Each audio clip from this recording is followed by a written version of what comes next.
Alexander Hamilton wrote a report that warned America of one single existential danger: not invasion, not debt, not political corruption.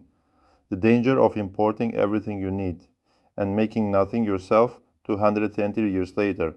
America is living that warning in real time, and China controls approximately 75% of the supply chains America depends on to function. There is a pattern in history that almost no one talks about. When great empires stop making things, they eventually stop being great empires. Rome outsourced its grain supply to North Africa. When North Africa fell, Rome starved. Britain outsourced its industrial production after World War II. Within a generation, British industry had withered. America outsourced its manufacturing to China between 1980 and 2020.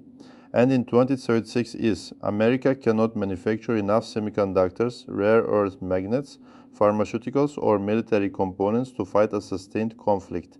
Hamilton saw this coming in 1791. But here is what makes this story different from a simple economics lecture. This isn't about trade policy, it's about power. And every empire in history that forgot the difference paid for it with its decline. In December 1790, Alexander Hamilton, America's first Treasury Secretary, submitted his report on manufactures to Congress.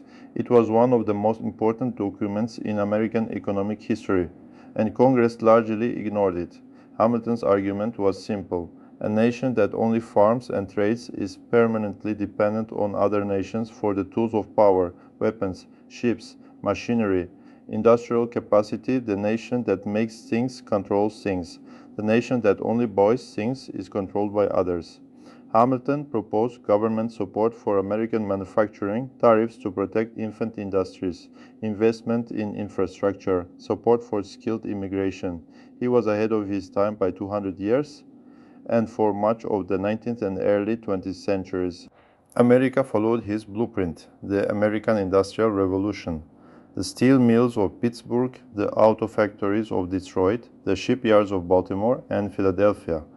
By 1945, America produced half of the world's manufactured goods. Half, one country, half of everything the world made. And then, slowly, that began to change. In 1929, a new economic idea arrived in Washington, the idea that making things didn't matter anymore, that the future was finance, services, information, that America should let someone else make the stuff while Americans manage the money. It seemed brilliant at the time. Between 1979 and 2014, America underwent the most dramatic deindustrialization of any major economy in history. 6 million manufacturing jobs disappeared, not declined, disappeared. Steel mills closed. Auto plants moved to Mexico and China. Electronics manufacturing moved to Taiwan, South Korea, and eventually mainland China. The logic was seductive. Why pay American workers dollars an hour to make a television, when Chinese workers would make the same television for $3 an hour?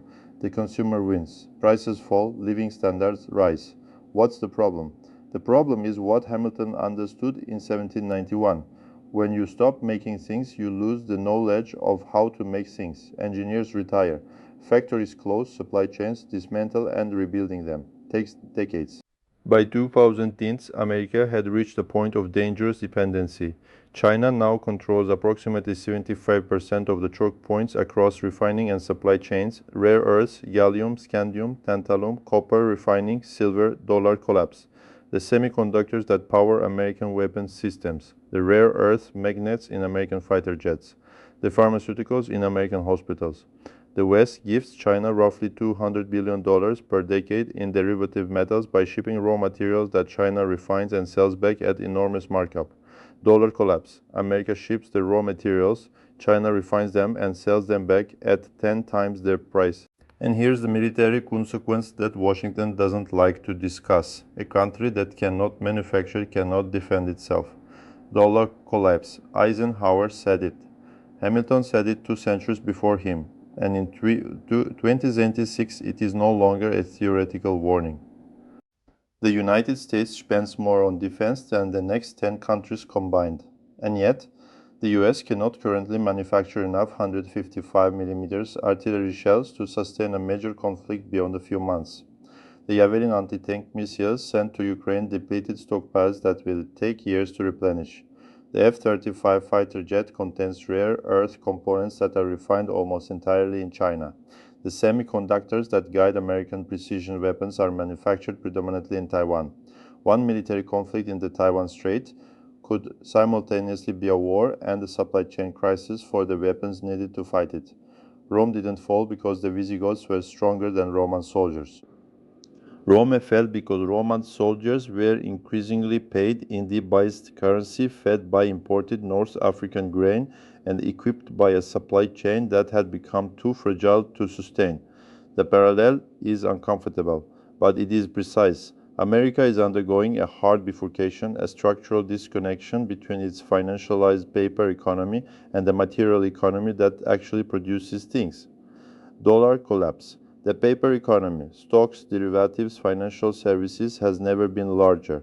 The material economy, the factories, the mines, the supply chains has never been more hollow, and no empire in history has sustained power on paper alone.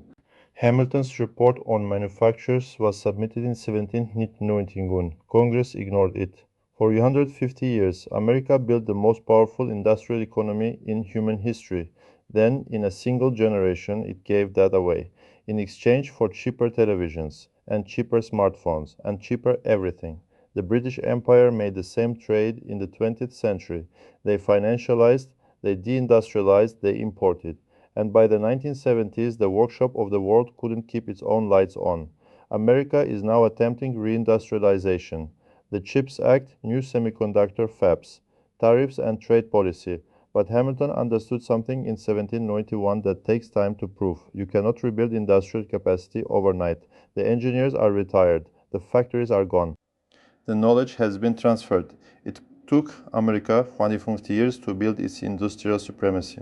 The question history is asking in 2026 is whether America has time to rebuild it before the consequences of Hamilton's ignored warning become impossible to reverse. Subscribe to Empire Collapse because the most powerful nation in the world may have already made the mistake Hamilton warned against 20 years ago.